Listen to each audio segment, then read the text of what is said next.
រីត្រីស្ងាត់យោបផាបនាំកំដីជូនទៅដល់ការចំដីខ្លែងពីនៃស្នេហាចាំងវាចានៅសែនឆ្ងា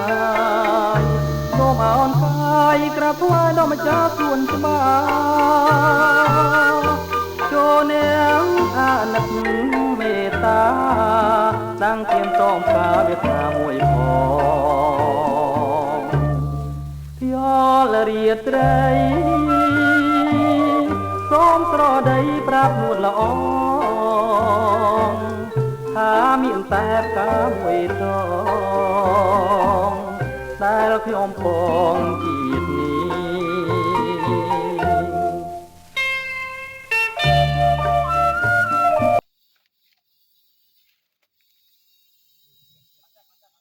គាត់អើយខ្ញុំយកអាចារ្យផ្សេងចេញបាន